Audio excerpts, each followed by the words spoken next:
Hello everyone, welcome on my YouTube channel apex tutorials. और आज की इस वीडियो में हम करने वाले हैं क्लास 12 से deep water by William Douglas. The lesson deep water is an excerpt taken from of man and mountains by William Douglas. वो बचपन का अपना एक एक्सपीरियंस याद करते हैं, कैसे उन्होंने पानी से अपने डर पर विजय प्राप्त की और तैरना सीखा। पानी से उनका पहला डर जो है तब शुरू होता है जब वो 4 साल की उम्र के होते हैं और अपने फादर के साथ कैलिफोर्निया के बीच पर घूमने के लिए जाते हैं। वहाँ एक बहुत ऊंची उठ के वेव आती है और उनके ऊपर गिर जाती है। थोड़ी सी देर को अंधेरा छा जाता है और वो अपने फादर से चिपट जाते हैं और उन्हें डर लगता है। उनके फादर हंसने लगते हैं। ये उनका पहला इनकाउंटर था वाटर से और ये पहला डर उनके दिमाग में बैठ गया। लेकिन वो तैरना सीखना चाहते थे। इसके बाद फिर लगभग 11 साल की उम्र में, उनकी 10-11 साल की उम्र रही होगी, याकीमा रिवर वहीं बहती थी। लेकिन उस याकीमा रिवर में जाने से उनकी मदर जो है हमेशा मना करती रहती थी, क्योंकि वहाँ वो बताती थी कि कई बच्चे डूबकर मर गए हैं, इसलिए वो याकीमा रिवर नहीं जाते थे। फिर YMCA पूल के बारे में बातचीत होती है, तो YMCA पूल पर जाने के लिए उनकी मदर भी एग्री हो जाती है और उनकी मदर कहती है कि ये सेफ़ है, क्योंकि ये 2 to 3 फीट से लेकर के लास्ट एंड जो था इसका वो 9 फीट का था। यानी वहाँ पे तैराकी सीखना बड़ा सेफ था। वो अपने वाटर विंग्स लेकर के वहाँ चले जाते हैं और दूसरे बच्चों को कॉपी करते हैं। 2-4 बार ऐसा करते हैं, उन्हें बहुत अच्छा लगता है। फिर एक दिन वो एक्साइटमेंट में सुबह जल्दी चले जाते हैं जब वहाँ पर कोई भी नहीं होता है, तो वो वहाँ बगैर किसी बच्चे को देखे बैठ जाते हैं। जब तक कोई नहीं होता उन्हें डर लगता है तो वो बैठ जाते हैं। इतने में एक बुली बॉय, बहुत ही हट्टा कट्टा लंबा चौड़ा लड़का आता है और आके बोलता है, और भाई पतलू क्या हाल है। पतलू क्योंकि वो बहुत ही पतले दुबले थे और तैराकी सीखने का इतना बड़ा शौक था कि उन्होंने अपने उस पतलेपन से भी समझौता कर लिया, क्योंकि उन्हें पतली पतली टांगे और पतला बदन देख करके लोग हंस सकते थे। लेकिन उन्होंने इसको भी सैक्रिफाइस किया और वो तैराकी सीखने चले गए।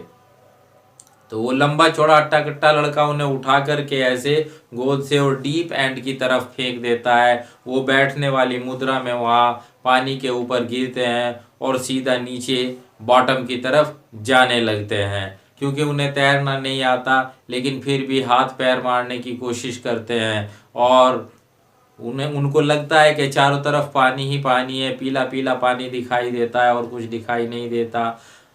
चीख मारने की कोशिश करते हैं, आवाज़ लगाने की कोशिश करते हैं तो मुंह में पानी भर जाता है। लेकिन उनका दिमाग जो होता है, ब्रेन, वो एक्टिव रहता है और अपने दिमाग में वो एक प्लानिंग करते हैं कि जैसे ही बॉटम से मेरे पाँव लगेंगे मैं पूरी जान लगा के ऊपर की ओर आऊँगा और एक कॉर्क की तरह उछल करके मैं वहाँ ऊपर सरफेस पे फ्लैट लेट जाऊँगा, हाथ पांव मारूंगा और किनारे पे चला जाऊंगा। लेकिन वो 9 फीट उन्हें 90 फीट से भी ज़्यादा लग रहे थे, क्योंकि बहुत धीरे धीरे वो नीचे को जा रहे थे।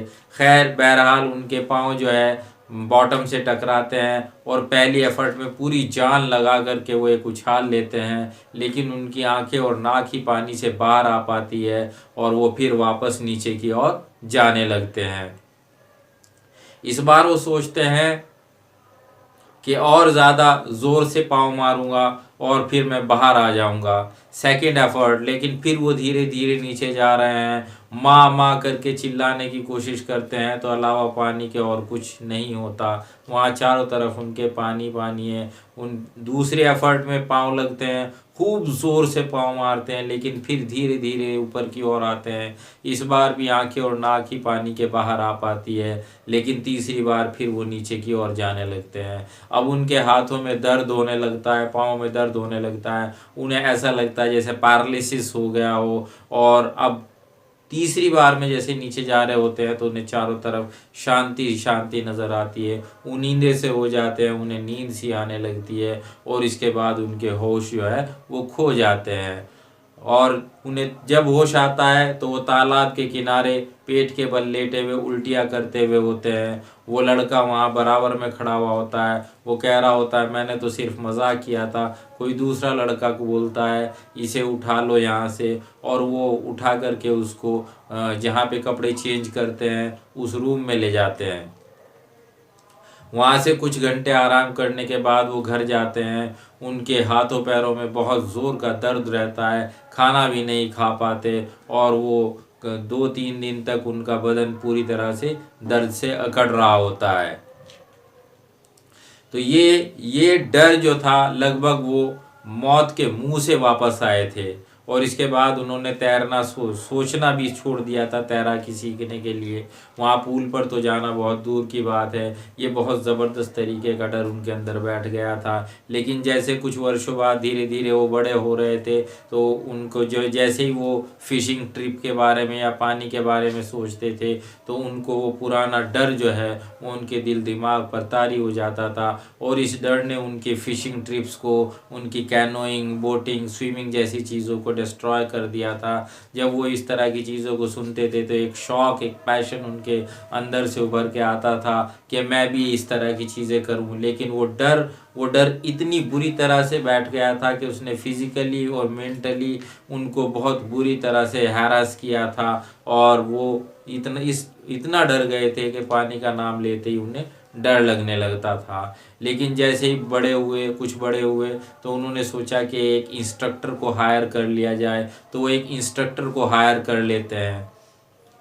इंस्ट्रक्टर उनको एक पेटी बांध देता है और उस पेटी के सहारे एक रस्सी बांध देता है। वो एक पुली से होते हुए रस्सी जो है तार के पार को होती हुई उसके हाथ में आ जाती है, और वो इंस्ट्रक्टर एक सिरा रस्सी का पकड़े हुए होता है और उन्हें पानी में तैरने के लिए बोलता है। अब डर निकल गया, क्योंकि वो रस्सी जो है उसके हाथ में है, वो रस्सी इंस्ट्रक्टर के हाथ में है, तो इसलिए उनका डूबने का डर निकल गया। लेकिन जैसे ही उन्होंने मुंह पानी के अंदर दिया, वो पुराना डर धीरे धीरे करके फिर भी उनके पास आ जाता था। लेकिन ऐसा जो है वो 5 दिन, हफ्ते में 5 दिन 1 घंटा रोज़ कोशिश करते थे, तो वो डर धीरे धीरे धीरे धीरे कम होने लगा। और 3 महीने के बाद उन्हें इंस्ट्रक्टर ने पानी के अंदर सिर करना और बाहर सिर निकालना, अंदर जाके सांस छोड़ना और बाहर सिर निकाल के सांस लेना सिखा दिया था। और इस तरह से धीरे धीरे धीरे धीरे उनका ये डर जो है ख़त्म हो गया था, लगभग समाप्त ही हो गया था। और उन्होंने धीरे धीरे टुकड़ों में तैरना सीख लिया था। और ये तैराकी उन्होंने अक्टूबर में सीखनी शुरू की थी, जो अप्रैल में जाके पूरी हुई। यानी लगभग 6-7 महीने का टाइम उन्होंने ले लिया था। अब जो है वो तालाब में अकेले तैर सकते थे, और इंस्ट्रक्टर ने उनको कह दिया था कि वो पूरी तरह से अच्छी तरह से तैर सकते हैं। वो पूरे कंप्लीट तैराक बन गए थे, स्विमर बन गए थे। लेकिन उन्हें अभी भी कुछ थोड़ा सा संदेह बाकी था कि अभी मैं तालाब में ही तैर सकता हूँ, बाकी क्या होगा।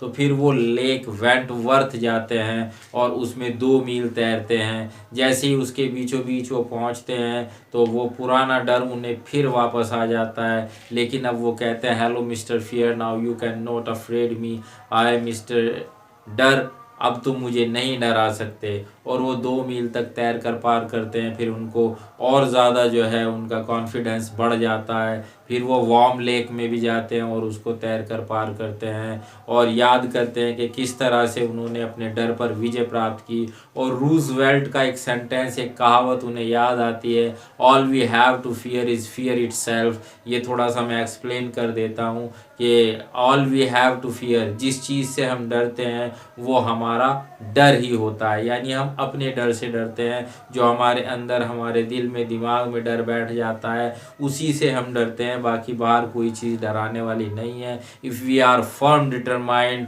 If we are resoluted, then nothing can stop us to achieve our goal. हमें हमारा गोल अचीव करने से कोई चीज़ नहीं रोक सकती है। धीरे धीरे करके वक्त लग सकता है, लेकिन अगर हम अपने डर पर विजय प्राप्त कर लें तो हम किसी भी चीज़ को आसानी से प्राप्त कर सकते हैं, थोड़े टाइम बाद ही सही। आखिरकार डगलस ने अपने डर पर विजय प्राप्त कर ली, और इस लेसन से यही मोरल है इसका, यही शिक्षा मिलती है कि हमें अपने लक्ष्य को प्राप्त करने के लिए धीरे धीरे मेहनत करते रहनी चाहिए और अंत में आखिरकार भले ही समय ज़्यादा लग जाए हम लोग अपने लक्ष्य को प्राप्त कर सकते हैं। This was all from this chapter. For more videos keep watching apex tutorials. Thank you.